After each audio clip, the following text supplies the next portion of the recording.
Chapter 2 nursery management part 2 growing media અને નર્સરીમાં ક્યારાની તૈયારી. Growing media કુંડામાંના જે મિશ્રણમાં છોડ ઉગાડવામાં આવે છે તેને ગ્રોઈંગ મીડિયમ અથવા પોટિંગ મીડિયમ કહે છે.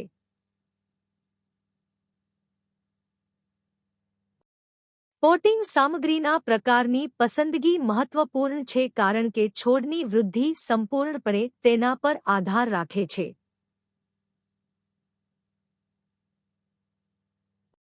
ગ્રોઈંગ મીડિયમનું મુખ્ય કાર્ય છોડના મૂળમાં પોષક તત્વો, હવા અને પાણી પહોંચાડવાનું છે. તે છોડને બહારથી ટેકો આપે છે અને તેને સીધી સ્થિતિમાં રાખે છે અને ગુરુત્વાકર્ષણ બળની વિરુદ્ધ દિશામાં વૃદ્ધિ કરવામાં મદદરૂપ બને છે. ઉપરોક્ત બે કાર્યો માટે, તે જરૂરી છે કે માધ્યમ તેની અંદરના મૂળના વિકાસને સરળ બનાવે. તેથી, તે ઇચ્છનીય છે કે એક આદર્શ ગ્રોઈંગ મીડિયમ છિદ્રાળુ હોય અને હવાના પરિભ્રમણ માટે જગ્યા હોય. તેમાં પાણી ગ્રહણ કરવાની સારી ક્ષમતા હોવી આવશ્યક છે જેથી વારંવાર સિંચાઈ કરવાની જરૂર ન પડે. તેને છોડના વિકાસને ટેકો અને સમર્થન આપવું જોઈએ અને તે ઝેર, બીમારીઓ અને જંતુના જીવાતોથી મુક્ત હોવું જોઈએ. ગ્રોઈંગ મીડિયમે ખાતર અને પૂરક મીડિયમ તેમજ જંતુનાશકોના વપરાશને સારી પ્રતિક્રિયા આપવી જોઈએ. તે વજનમાં હળવા, સરળતાથી ઉપલબ્ધ અને યોગ્ય પીએચ સ્તરનું હોવું જોઈએ. રાસાયણિક રચના તેમજ માધ્યમની સ્થૂળ રચના છોડના વિકાસની તરફેણ કરે તેવી હોવી જરૂરી છે.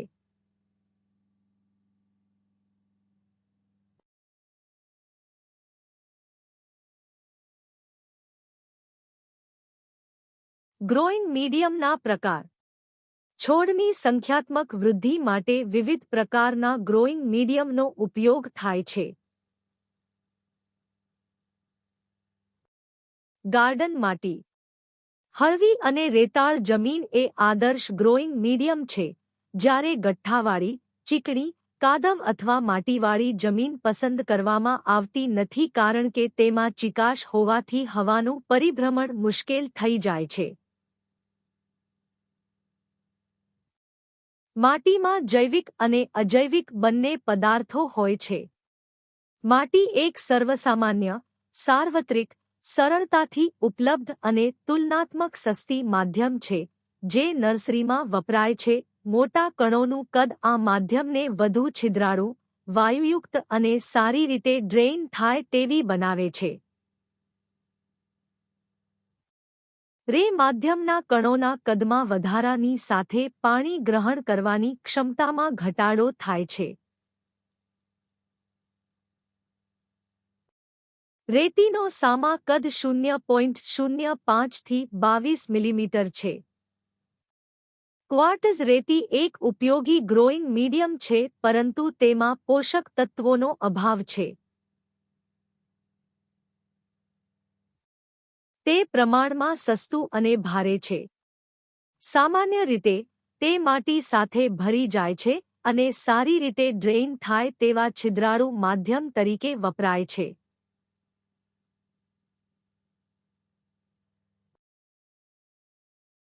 કમ્પોસ્ટ.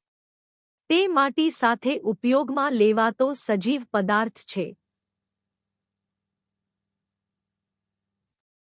ખરેલા પાંદડા, ડાળીઓ, ઘાસનું કટિંગ, ઢોરોના ખોરાકનો કચરો અને ખેતરમાં પશુ પ્રાણીઓનો મળ વિસર્જન એ કેટલાક સામાન્ય ઘટકો છે જેનો ઉપયોગ કમ્પોસ્ટની તૈયારી માટે થાય છે. આ બધાને ખેતરમાં તૈયાર કરેલા ખાડામાં સડવા દેવામાં આવે છે. ખાતરમાં મુખ્ય અને નાના પોષક તત્વો હોય છે જે છોડને વિકાસ માટે જરૂરી હોય છે.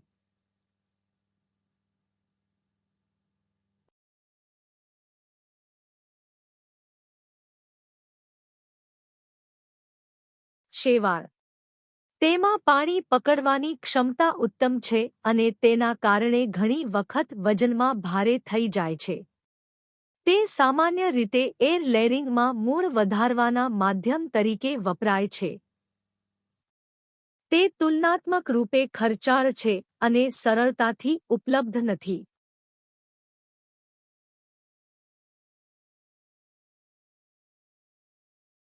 પીટ. પીટમાં માર્શ સ્વેમ્પના અવશેષો હોય છે. તેમાં થોડો જૈવિક નાઇટ્રોજનનો સમાવેશ થાય છે. તે ઝડપી વાનસ્પતિક વિકાસમાં મદદ કરે છે. તેનો ઉપયોગ સામાન્ય રીતે નવા મૂળવાળા કટિંગ અથવા નવા અંકુરિત બીજ ઉગાડવા માટે થાય છે.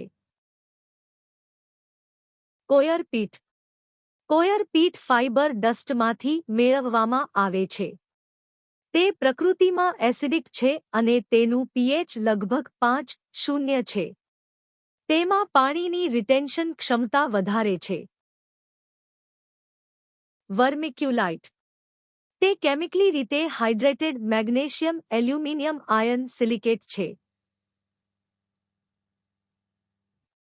તે માઇકાની હીટ ટ્રીટમેન્ટ દ્વારા બનાવવામાં આવે છે. તે છિદ્રાળુ અને વજનમાં હળવા છે. તેમાં પાણીની સારી હોલ્ડિંગ ક્ષમતા છે.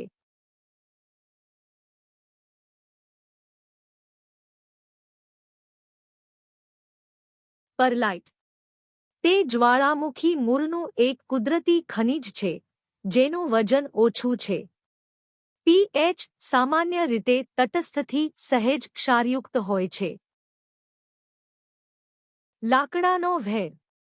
આ સો મિલોના પેટાઉત્પાદનો છે. તે સરળતાથી ઉપલબ્ધ અને સસ્તી છે. તે પોષક તત્વોમાં નબળું છે પરંતુ નાઇટ્રોજનના ઉમેરા પછી તેનો ઉપયોગ કરી શકાય છે. Growing media. કુંડામાંના જે મિશ્રણમાં છોડ ઉગાડવામાં આવે છે તેને ગ્રોઈંગ મીડિયમ અથવા પોટિંગ મીડિયમ કહે છે.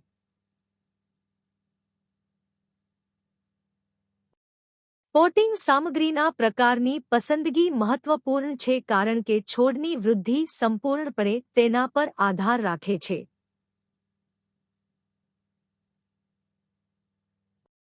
ગ્રોઈંગ મીડિયમનું મુખ્ય કાર્ય છોડના મૂળમાં પોષક તત્વો, હવા અને પાણી પહોંચાડવાનું છે. તે છોડને બહારથી ટેકો આપે છે અને તેને સીધી સ્થિતિમાં રાખે છે અને ગુરુત્વાકર્ષણ બળની વિરુદ્ધ દિશામાં વૃદ્ધિ કરવામાં મદદરૂપ બને છે. ઉપરોક્ત બે કાર્યો માટે, તે જરૂરી છે કે માધ્યમ તેની અંદરના મૂળના વિકાસને સરળ બનાવે. તેથી, તે ઇચ્છનીય છે કે એક આદર્શ ગ્રોઈંગ મીડિયમ છિદ્રાળુ હોય અને હવાના પરિભ્રમણ માટે જગ્યા હોય. તેમાં પાણી ગ્રહણ કરવાની સારી ક્ષમતા હોવી આવશ્યક છે જેથી વારંવાર સિંચાઈ કરવાની જરૂર ન પડે. તેને છોડના વિકાસને ટેકો અને સમર્થન આપવું જોઈએ અને તે ઝેર, બીમારીઓ અને જંતુના જીવાતોથી મુક્ત હોવું જોઈએ. ગ્રોઈંગ મીડિયમે ખાતર અને પૂરક મીડિયમ તેમજ જંતુનાશકોના વપરાશને સારી પ્રતિક્રિયા આપવી જોઈએ. તે વજનમાં હળવા, સરળતાથી ઉપલબ્ધ અને યોગ્ય પીએચ સ્તરનું હોવું જોઈએ. રાસાયણિક રચના તેમજ માધ્યમની સ્થૂળ રચના છોડના વિકાસની તરફેણ કરે તેવી હોવી જરૂરી છે.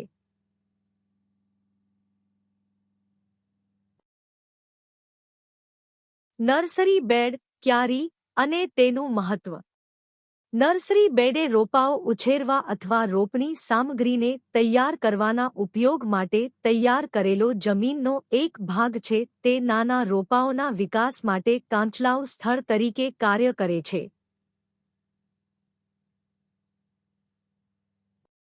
રોપાઓને તેના વિકાસના એક ચોક્કસ તબક્કે નર્સરી બેડથી મુખ્ય ક્ષેત્રમાં રોપવામાં આવે છે.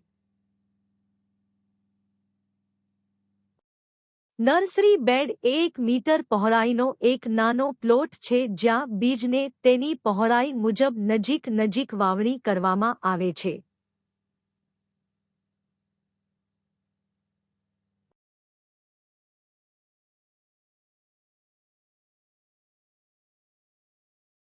નર્સરી બેડમાં રોપાઓ ઉછેરવાના ઘણા ફાયદા છે. 1. પ્લોટના નાના કદને કારણે તે અંકુરિત બીજ અને નાના રોપાઓની સંભાળ રાખવા માટે અનુકૂળ પડે છે.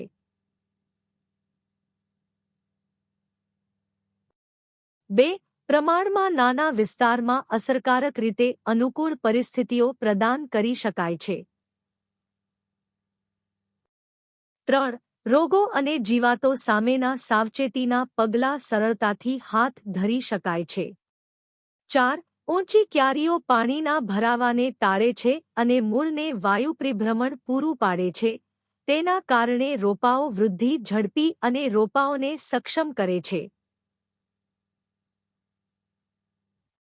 5. કાળજીપૂર્વકની સંભાળને કારણે બીજની અંકુરણ ટકાવારી સુધારે છે. 6. ધોવાઈ જવાના અને ખોટી જગ્યા હોવાને કારણે થતા બીજના બગાડ પર ધ્યાન રાખી શકાય છે. 7. નર્સરીમાં રોપાઓ માટેની તૈયારી માટે જરૂરી સમયગાળો ખેતરની તૈયારી અથવા પાછલા પાકની લણણીમાં બોનસ સાબિત થાય છે.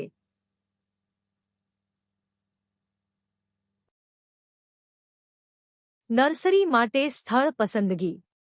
સ્થાન. એક નર્સરી આદર્શ રીતે પ્રદૂષણ મુક્ત જગ્યાએ સ્થિત હોવી જોઈએ. તે ઈંટના ભઠ્ઠાઓ, ધુમાડા ઉત્સર્જન કરનારા ઉદ્યોગો અને ભારે વ્યવહારથી દૂર હોવું જોઈએ.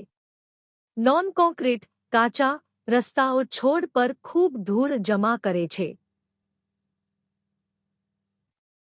નર્સરીમાં પર્યાપ્ત સૂર્યપ્રકાશ ઉપલબ્ધ છે તેની ખાતરી કરવી જ જોઈએ, પરંતુ છોડ ગંભીર ગરમી સામે સુરક્ષિત હોવા જ જોઈએ. જમીનની ટોપોગ્રાફી. નર્સરી સાઇટ પર જમીન નર્સરીની વિવિધ કામગીરીની સુવિધા માટે સમતળ હોવી આવશ્યક છે. જો જમીન ઉબડખાબડ હોય તો તેને સમતલ કરવી ખૂબ જ જરૂરી છે. ડુંગરાળ વિસ્તારોમાં જમીન સમતળ કરેલા ટેરેસીસ, અગાસીઓ માં વહેંચવામાં આવી શકે છે.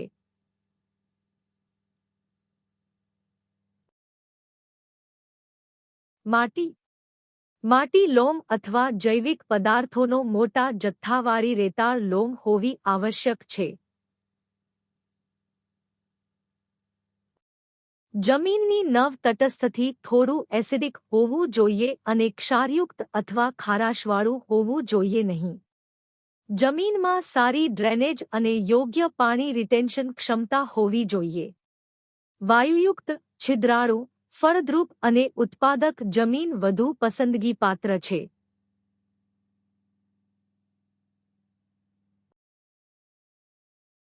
પાણી. સ્થળ પર સિંચાઈ માટે પર્યાપ્ત માત્રામાં ગુણવત્તાયુક્ત પાણી મળવું આવશ્યક છે.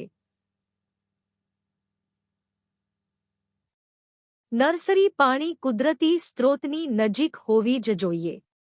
પાણી હાનિકારક ક્ષાર, ઝેર અથવા ખારાશ મુક્ત હોવું જોઈએ.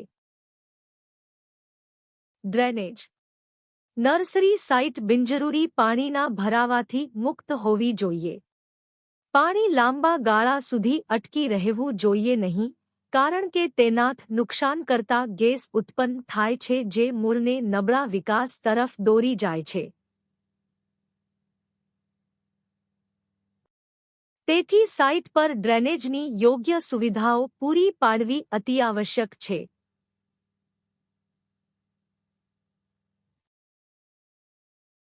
પરિવહન અને માર્કેટિંગ. નર્સરી સાઇટ રસ્તાઓ અથવા રેલવે સાથે જોડાયેલ હોવી જોઈએ. બજાર નજીક નર્સરી હોવી તે ઘણો અનુકૂળ રહેશે. જો બજાર દૂર છે તો પરિવહન ખર્ચ પણ વધશે અને છોડને નુકસાન થવાની શક્યતા રહેલી છે.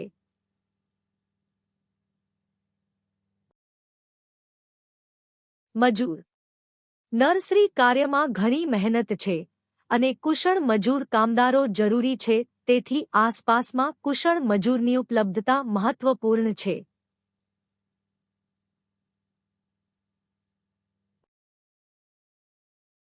પવન અને પ્રાણીઓથી રક્ષણ. નર્સરીને પ્રાણીઓ અને ચોરોથી બચાવવા મજબૂત વાડ દ્વારા સુરક્ષિત કરવું આવશ્યક છે. યોગ્ય છોડનું દક્ષિણ-પશ્ચિમ દિશામાં વિન્ડબ્રેક તરીકે વાવેતર કરવાથી તીવ્ર પવનથી થતા નુકસાનને ટાળી શકાય છે.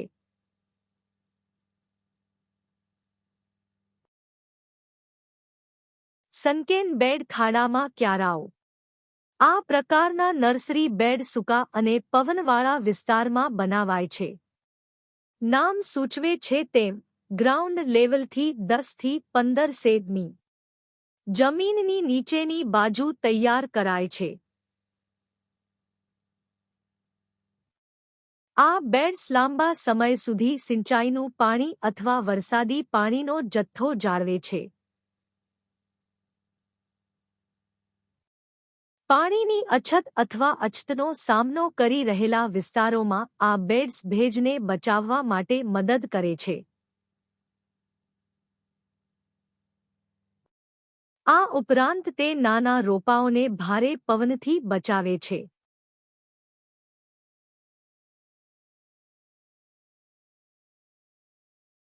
ફ્લેટ બેડ જમીન પરની ક્યારીઓ.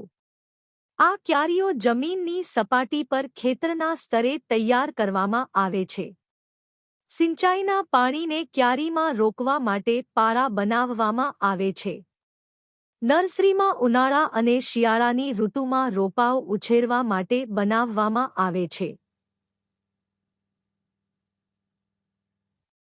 ચોમાસામાં પાણી ભરાઈ રહે છે અને રોપાઓના રોટિંગનું કારણ બને છે. આ ક્યારીઓ તૈયાર કરવા માટે સેન્ડી લોમ અથવા ફ્રાયબલ જમીન પસંદ કરવામાં આવે છે. ફ્લેટ બેડ 1 મીટર પહોળા હોય છે અને તેની લંબાઈ ઢાળની લંબાઈ અનુસાર હોય છે. સિંચાઈનું પાણી પૂરું પાડવા પાણીની ચેનલો વચ્ચેથી પસાર કરવામાં આવે છે. ફ્લેટ બેડ જમીન પરની ક્યારીઓની તૈયારી.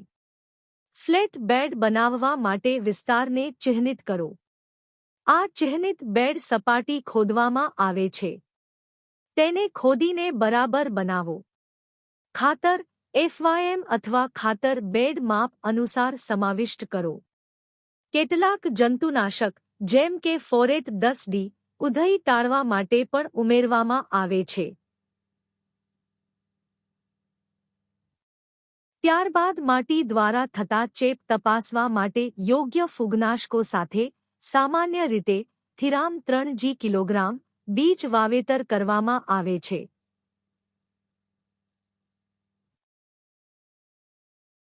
રેઝ્ડ બેડ ઊંચી ક્યારીઓ. આ પ્રકારના નર્સરીના ક્યારીઓમાં માટી સપાટી ઉપર 15 થી 20 સેમી ઊંચાઈ સુધી ઊભી કરવામાં છે. તેથી તેને રેઝ્ડ બેડ કહેવામાં આવે છે. માટીના સ્તરો ક્ષેત્રની સપાટી ઉપર મૂકવામાં આવે છે જેથી તે માટીના ક્યારાની રચના કરે. આ ઊંચાઈના કારણે તે રોપાઓના મૂળને પાણીના ડ્રેનેજની અને વાયુ પરિભ્રમણની સુવિધા પૂરી પાડે છે. આ ક્યારીઓને ચોમાસામાં પાણીના ભરવાથી બચવા માટે પ્રાધાન્ય આપવામાં આવે છે. નબળા ડ્રેનેજવાળી જમીનમાં પણ આવા ક્યારાઓના ઉપયોગથી ડ્રેનેજની અને વાયુ પરિભ્રમણની સુવિધા બહેતર થાય છે.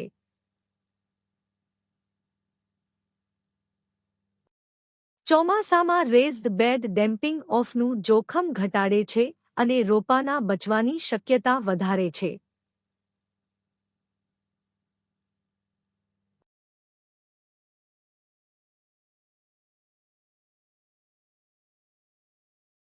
ઊંચી ક્યારીઓની તૈયારી.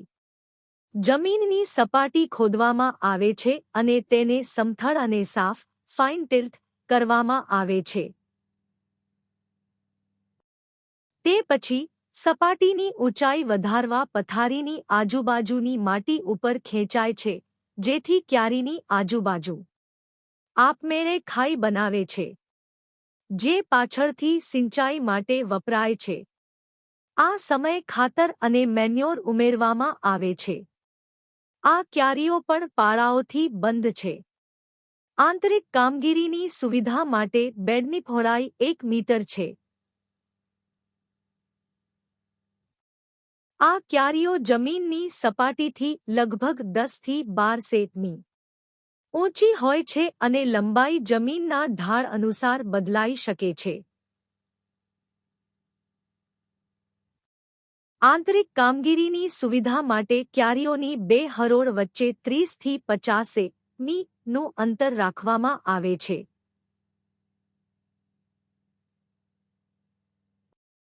ક્યારીની પહોળાઈ મુજબ બીજને પંક્તિઓમાં અથવા ક્યારેક બ્રોડકાસ્ટિંગ પદ્ધતિ દ્વારા વાવેતર કરવામાં આવે છે.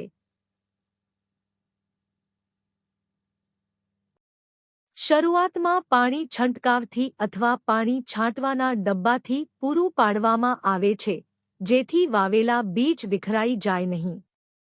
એકવાર રોપાઓના મૂળ સારી રીતે વિકસિત થાય છે અને રોપા જમીનના સ્તર સુધી પહોંચે છે, ત્યારબાદ ક્યારી સાથે જોડાયેલ ખાઈ દ્વારા સિંચાઈ કરી શકાય છે.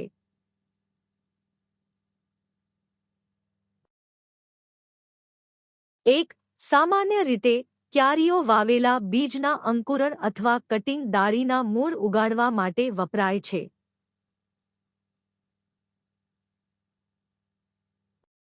પોષણ ઉપરાંત ભેજ અને વાયુ પરિભ્રમણ એ મહત્વપૂર્ણ પરિબળો છે જે રોપાઓની વૃદ્ધિ પર અસર કરે છે.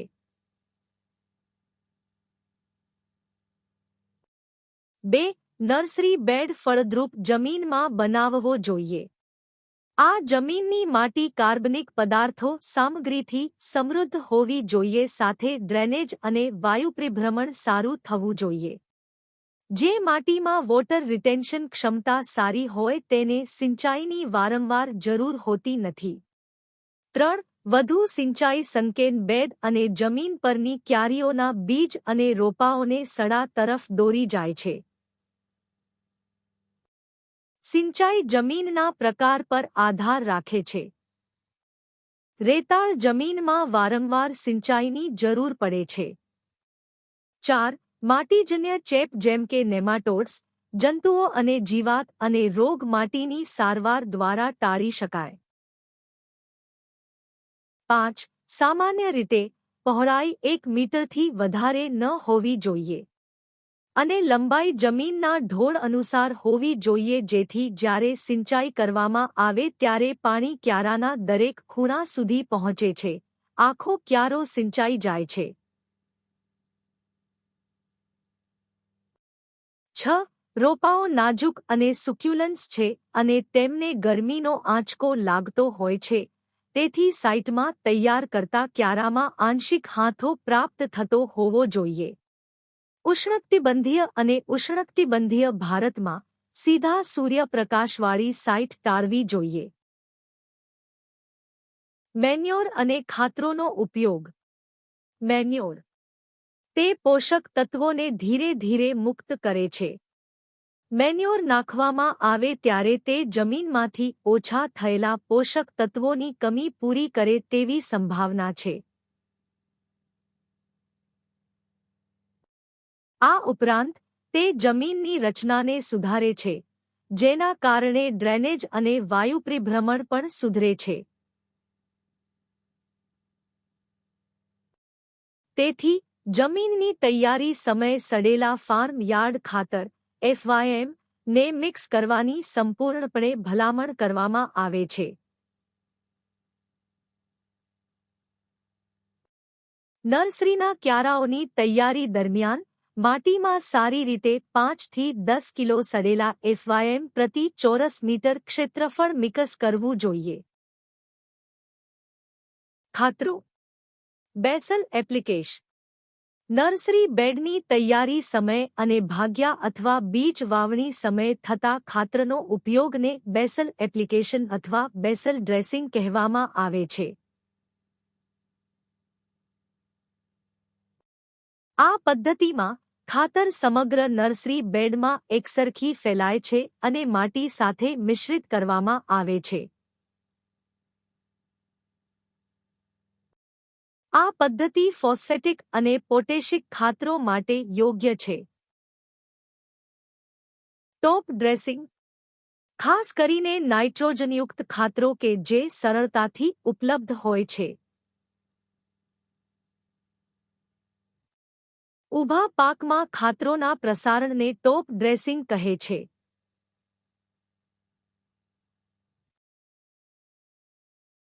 ફોલિયર ફીડિંગ પણિયારિત ખોરાક.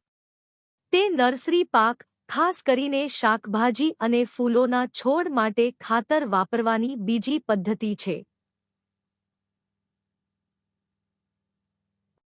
માત્ર પોષક તત્વો, જેમ કે નાઇટ્રોજન અથવા સૂક્ષ્મ પોષકતત્વો આ એપ્લિકેશન દ્વારા લાગુ કરી શકાય છે.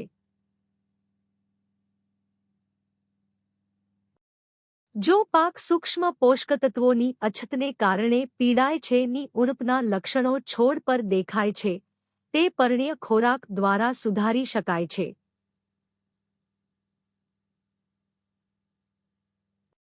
તેમાં ચોક્કસ સાવચેતી જરૂરી છે, જેમ કે પોષક તત્વોની ઓછી સાંદ્રતા અને પર્યાપ્ત પર્ણસમૂહ ફોલિએજ ની ઉપલબ્ધતા.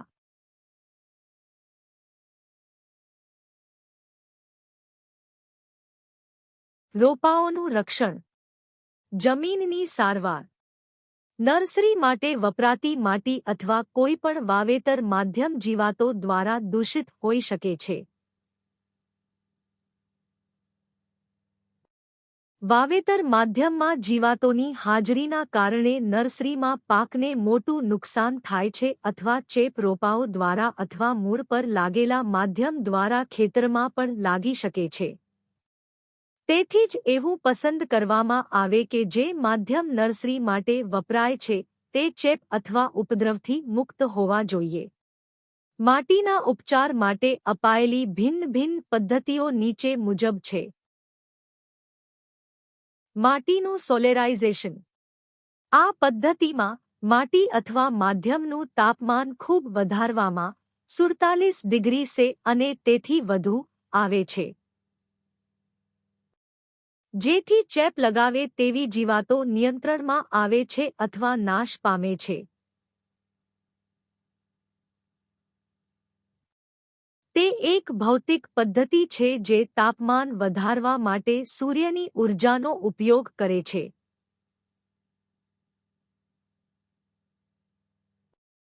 તે સામાન્ય રીતે ઉષ્ણકટિબંધીય અને ઉષ્ણકટિબંધીય ભારતમાં અનુસરવામાં આવે છે, જ્યાં ઉનાળા દરમિયાન ખૂબ ગરમ હોય છે.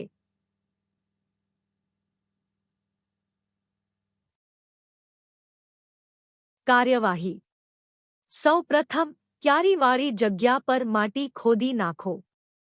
પથ્થરો, કાંકરા અને નીંદણ દૂર કરો. માટીના ઢેફાને ક્રશ કરો અને તેને સમથળ અને સાફ, ફાઇન ટિલ્ટ બનાવો. ભીની માટી શુષ્ક માટી કરતાં ગરમી વધુ સારી રીતે ગ્રહણ કરે છે, તેથી તે વિસ્તારને સંપૂર્ણ રીતે સિંચાઈ કરો. 200 ગેજની કાળી પોલિથીન ફિલ્મ સાથે સાઇટને આવરી દો અને ભીની માટી કાદવ, મધ વડે બધી બાજુથી હવાચુસ્ત રીતે સંપૂર્ણ વિસ્તાર આવરી લો. આ પદ્ધતિથી 47 ડિગ્રી તાપમાન અથવા તેથી વધુ સુધી જમીનનું તાપમાન વધે છે અને 5 થી 6 અઠવાડિયામાં માટી કોઈપણ ચેપ અથવા ઉપદ્રવથી મુક્ત થાય છે.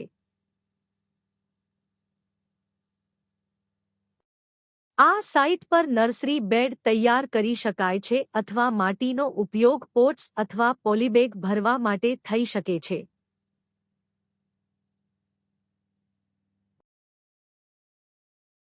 Steam treatment. આ પદ્ધતિનું પાલન અદ્યતન દેશોમાં થાય છે અને ભારતમાં સામાન્ય રીતે નથી વપરાતી. ગરમ વરાળ માટીમાં પસાર કરવામાં આવે છે જેથી જીવાતોને નિયંત્રિત કરી શકાય. માટે જમીન. નર્સરી બેડ પોલિથીન શીટથી હવાચુસ્ત રીતે સંપૂર્ણ વિસ્તાર આવરી લેવામાં આવે છે. સતત ઓછામાં ઓછા 4 થી 6 કલાક માટે મિકેનિકલ રીતે ગરમ વરાળ આપવામાં આવે છે જે જંતુઓ મારવા માટે કારગર રહે છે.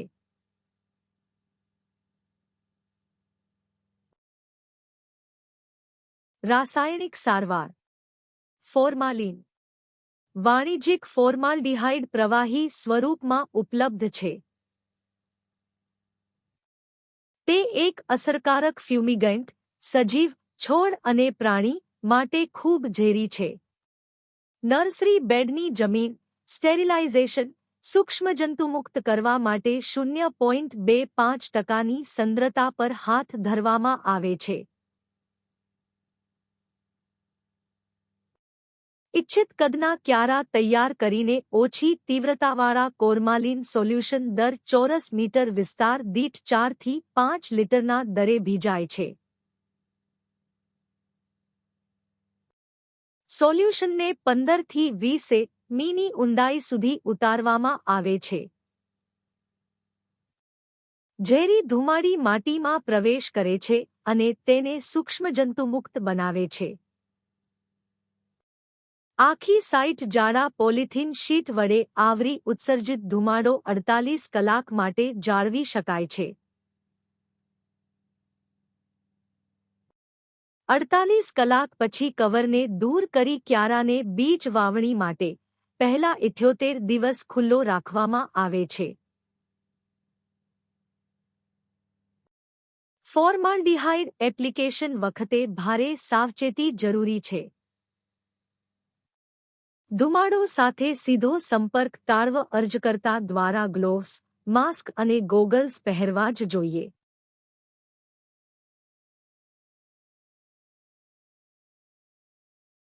ફૂગનાશકો નર્સરીમાં માટીથી જન્મેલા પેથોજેન્સ રોગો જેમ કે વિલ્ટ, રોટસ અને ડેમ્પિંગ ઓફ માટે જવાબદાર છે.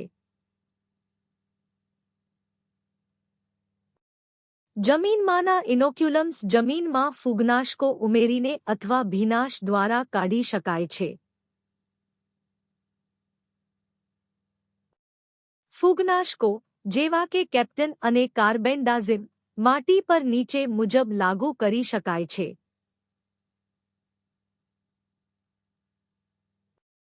પદ્ધતિ 1 ચોરસ મીટર દીઠ 5 ગ્રામ દર પર શુષ્ક ડ્રાય એપ્લિકેશન અથવા ચોરસ મીટર દીઠ 2.5 થી 3% ફૂગનાશક સોલ્યુશન 4-5 લિટર હકાવ કરી માટીથી જન્મેલા પેથોજેન્સને નિયંત્રિત કરો. જંતુનાશકો માટીમાં રહેતા ઘણા જીવજંતુ અને જીવાતોની લાર્વા એ નર્સરી છોડ માટે ગંભીર સમસ્યા છે. આ જીવાતો હોઈ શકે છે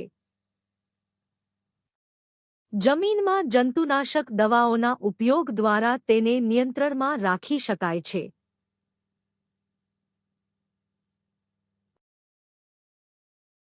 જૈવિક પદ્ધતિ બાયો એજન્ટ્સ ટ્રાઇકોડર્મા એસપીપી જેવા કેટલાક જૈવિક એજન્ટો છે જે જમીનમાં હાજર ફૂગ, વિલ્ટ માટે કારણભૂત અને રોટિંગ ફૂગ સામે અસરકારક જોવા મળે છે અને સ્યુડોમોનાસ ફળ અથવા સ્ટેમ રોટને નિયંત્રિત કરે છે. આ બાયોએજન્ટો 10 થી 25 ગ્રામ ભાગ્યા ચોરસ મીટરના દરે ઉપયોગમાં લેવાય છે અને તે ક્યારાની તૈયારીના સમયે જમીનમાં સારી રીતે ભળી જાય છે.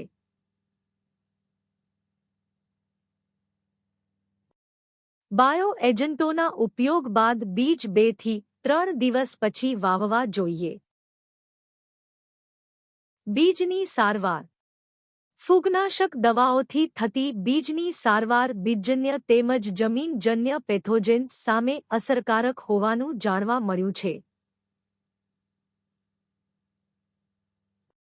ફૂગનાશક દવાઓ જેમ કે બેવિસ્ટિન અથવા થીરમ 2.5 થી 2 ગ્રામ ભાગ્યા કિલોબીજ બીજજન્ય તેમજ જમીનજન્ય પેથોજેન્સ દ્વારા થતા ચેપ સામે રક્ષણ પૂરું પાડે છે.